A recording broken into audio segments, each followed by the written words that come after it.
বিসমিল্লাহির রহমানির রহিম। দেখুন আজকে হচ্ছে ভাত খাবো, কাঁকরোল ভাজা, পটল ভাজা, দেন হচ্ছে এটা হচ্ছে বেগুন ভর্তা, আর এটা হচ্ছে চিংড়ি দিয়ে পোড়া পোড়া করে করলা ভাজি। করলা ভাজিটা পোড়া পোড়া করলে আমার খুবই ভালো লাগে, আর গরম ভাতের সাথে এটা খেতে ভীষণ মজা। সাথে হচ্ছে চিংড়ির বাইট পড়বে, খুবই টেস্টি হবে খেতে। তো চলুন আজকে কি কি রান্না করেছি এবং কি দিয়ে আজকের দুপুরের খাবার খাবো সেটা হচ্ছে দেখি আমরা। বিসমিল্লাহ। এই পোড়া পোড়া করলা ভাজিটা খেতে এত ভালো লাগে আমার, মানে অসাধারণ মজা লাগে। এরপর হচ্ছে আমরা কাঁকরোল ভাজি নিব। কাঁকরোল ভাজি আমার ভীষণ পছন্দ কাঁকরোল ভাজি।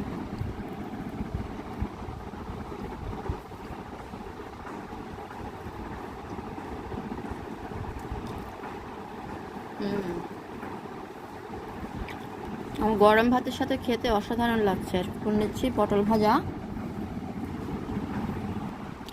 চলুন এখন হচ্ছে আমরা বেগুন ভর্তা খেয়ে দেখব।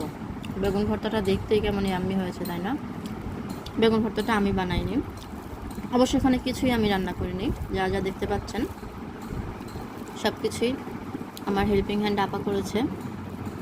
আসলে বাচ্চাদের পরীক্ষার জন্য না রান্না বান্না একটু সময় দিতে পারছি না এখন।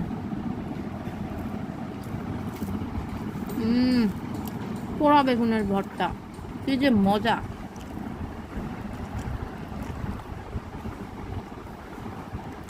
ধনেপাতা, কাঁচামরিচ, শুকনো মরিচ, সরিষার তেল মেখে পোড়া বেগুনের ভর্তা এত মজা লাগতেছে, ওয়াও! মানে পোড়া বেগুনটা একটু অন্যরকম ফ্লেভার লাগে। আর যেটা বলছিলাম আর কি, যে আসলে আমি নিজে রান্না করতেই বেশি পছন্দ করি, কিন্তু বাচ্চাদের পরীক্ষা চলছে তো, তাই ওদেরকে পড়াতে গিয়ে না আমি আসলে সুযোগ পাচ্ছি না রান্না করার।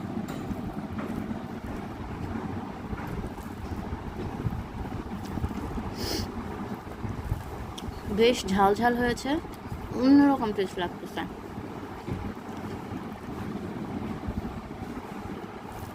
পোড়া বেগুনের ভর্তাটা অসম্ভব টেস্ট হয়েছে, অসম্ভব। অনেকদিন পর ভর্তা খাচ্ছি। আসলে ইচ্ছা করে ভর্তা বানাই না, কারণ না ভর্তা খেলে না, মানে ভর্তা করলে না ভাত খাওয়া বেশি হয়ে যায়। এই যে পটলগুলো দেখতে পাচ্ছেন না, এগুলো কিন্তু আমি এমনি খালি খালি খেয়ে ফেলবো, এত মজা লাগে আমার কাছে। এই পটল ভাজা এইভাবে ভেজে খালি খালি খাওয়া যায়। পটল, কাঁকরোল এগুলো আমি খালি খেয়ে ফেলি, আমার ভাত ছাড়া ওগুলো খাওয়া যায়। যে কাঁকরোল ভাজা এটাও আমি খালি খেয়ে ফেলবো, কারণ এত সবজি দিয়ে ভাত খেতে গেলে অনেক ভাত খাওয়া হয়ে যাবে। এখন অনেক তরকারি বাকি আছে, ইলিশ মাছ আছে, ডাল আছে, ভাজি আছে, সো এই সবজিগুলো আমি খালি খেয়ে নিব। ভীষণ মজা লাগতেছে। তো এরপরে নিলাম হচ্ছে ইলিশ মাছ। ইলিশ মাছের মাথা, যেহেতু আমি ছাড়া আর কেউ মাথা খাবে না, আর ইলিশ মাছের মাথা যেহেতু আমার অনেক ফেভারিট, তো এই দুটো দিয়ে হচ্ছে বাকি ভাতটা খাবো। ইলিশ মাছটাও মজা হয়েছে, পেঁয়াজ দিয়ে হালকা ভেজে পেঁয়াজ দিয়ে রান্না করা হয়েছে। ঠিক আছে, তো চলেন ইলিশ মাছটা কেমন হয়েছে একটু খেয়ে দেখি। ইলিশ মাছটাও কিন্তু আপা রান্না করেছে, আর আপার রান্না বরাবরই ভালো। এখন মনে হচ্ছে নিজের রান্নার থেকে আপার রান্নাই বেশি ভালো লাগে। তো ইলিশ মাছ তো আমার বরাবরই পছন্দ। ইলিশ মাছ হলে আর কিছু লাগে না, আমার ছেলেরও ইলিশ মাছ পছন্দ। তো যাই হোক, ইলিশ মাছ কাটা বেছে খেয়ে নিচ্ছি।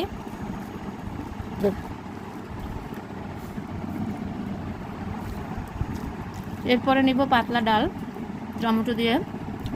পাতলা ডাল ঠিক না, ঘন ডাল।